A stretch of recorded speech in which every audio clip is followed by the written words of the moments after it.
This is Facepalm America. I'm Beowulf Rockland. FacepalmAmerica.com is where you can find more information about the show, listen to past episodes, and connect with us on social media. We're living in a very interesting time, I suppose, like they say about the old Chinese curse. And it seems to be, although we have made progress in some senses, it does seem in other senses to be a pretty cursed era. We're living in a time where it seems like fascism is on the rise, not only in the United States, but globally. The climate is on the precipice of, I don't think I'm really exaggerating when I say doom. Democracy is at threat, and it can sometimes, in the context of all that, be a little bit difficult to remember, hey, women still don't have equal rights in this country. And there are incidents, significant turns, political turns in this country, like the Dobbs decision that came down, that overturned Roe versus Wade, that remind us of that.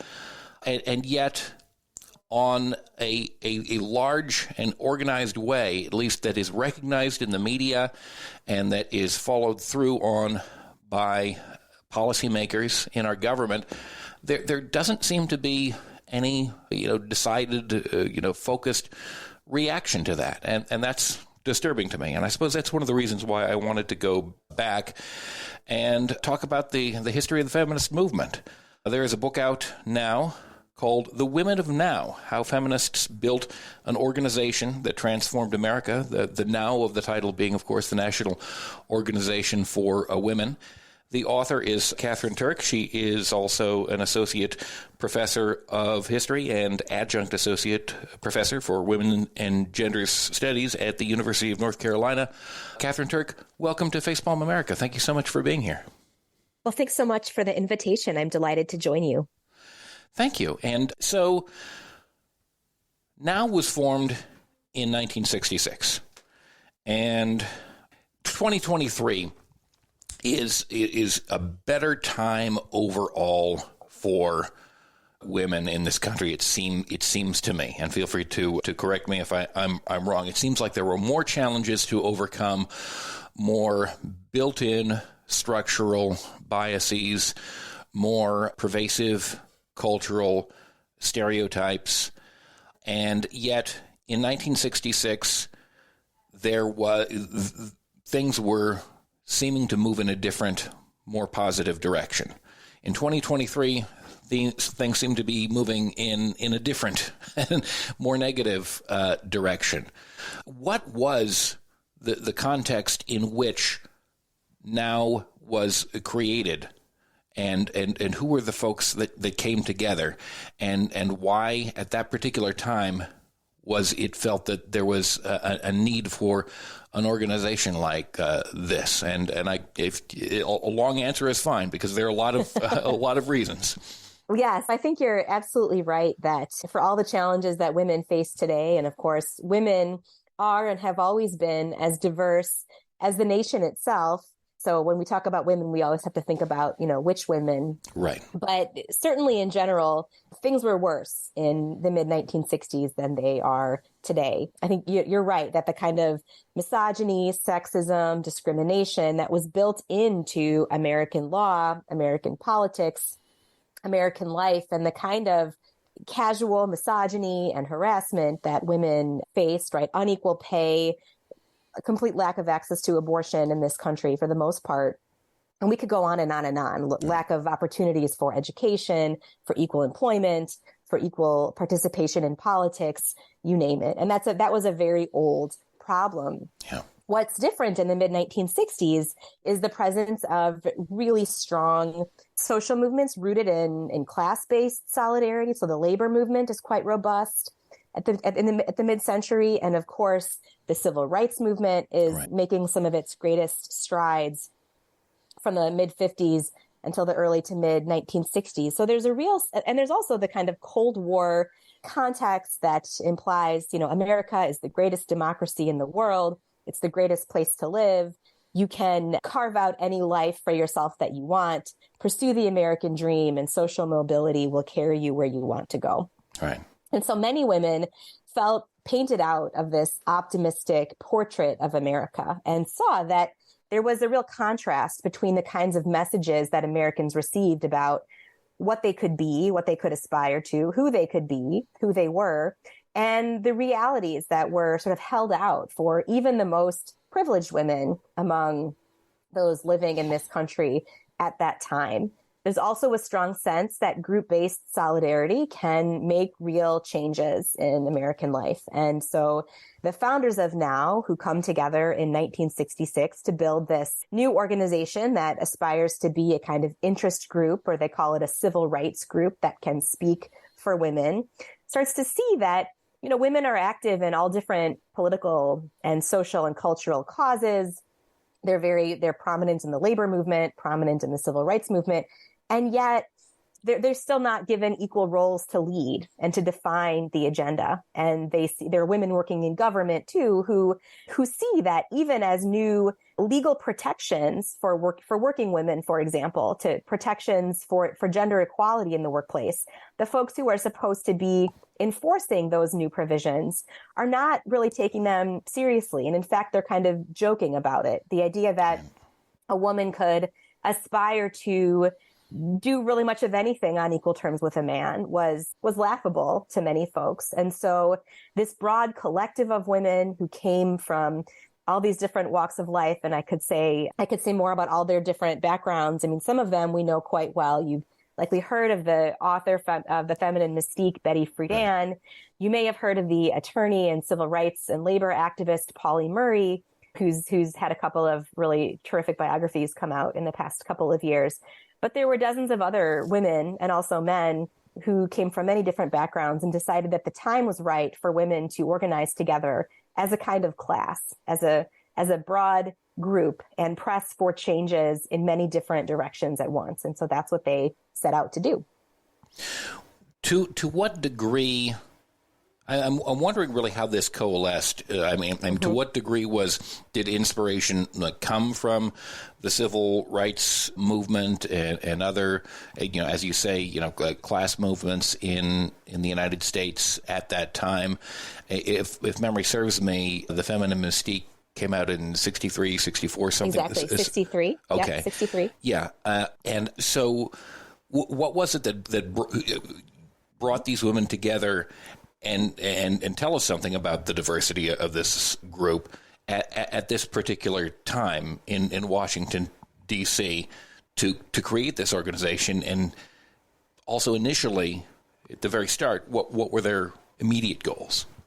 Sure. So there are two sets of founders of NOW that the organization claims, 49 founders in total. But the first set, what they had in common was that they were all present in June 1966 in Washington, D.C. at the third annual Conference of Commissions on the Status of Women.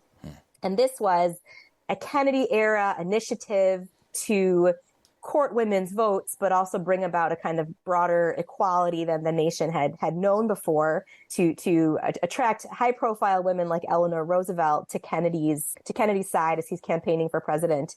And so there's a sense that, it's a kind of optimism that if we bring women together and study the problems that they face, we can make positive change on their behalf as a group. And so Kennedy, in the early 60s, creates this National Commission on the Status of Women.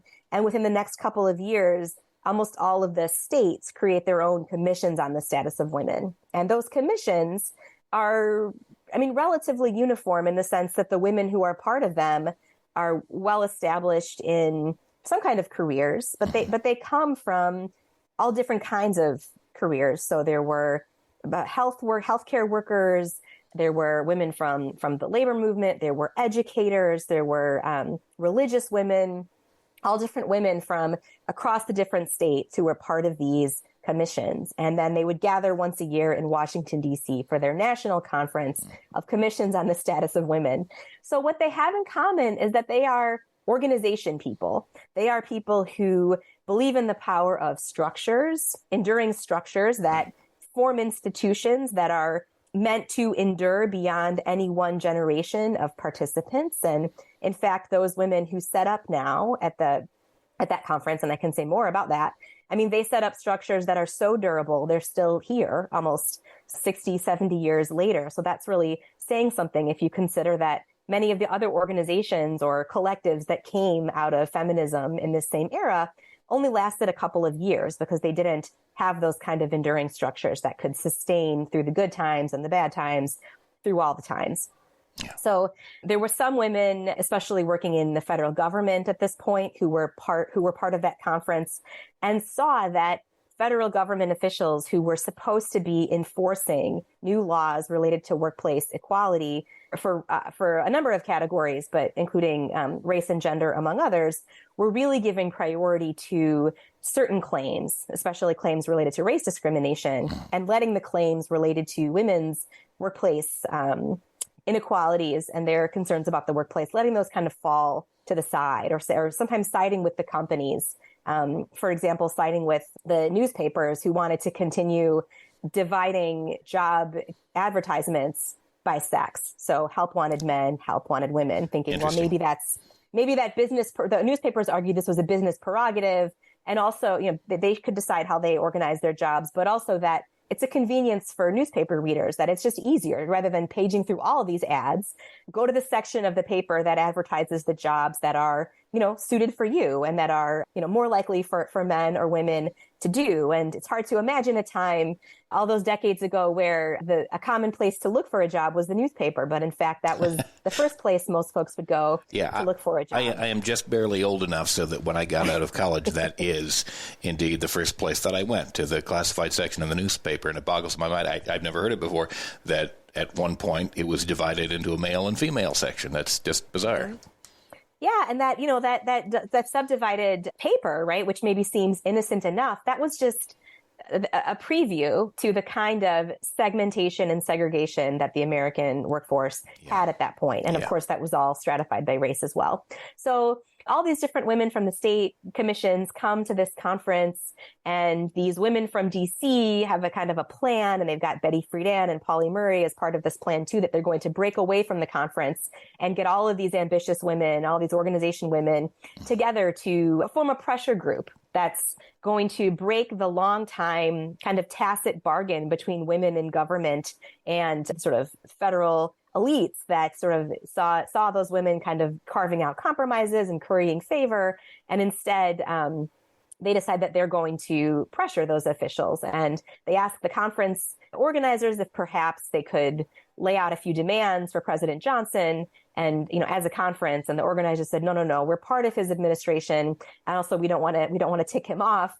We're not going to do that. This is purely a social and educational gathering. And so it's on the last day of that conference that NOW's first set of founders, they set up their organization. They assert a couple of action items. They all put in their $5 as dues, because these good organization women understand that you need to cement people's commitment by having them put a little money down. And you also need to actually be able to start doing the work of an organization. So printing things. Very soon they're filing court claims, and that's a lot more expensive than those first dues could cover. They need clerical help. So so it's the women from the labor movement and from civil rights, and also from universities, colleges, universities, and governments who understand that they were going to need an independent structure with its own leadership, and a federated structure with national leaders and local chapters. And NOW really takes off very quickly after that.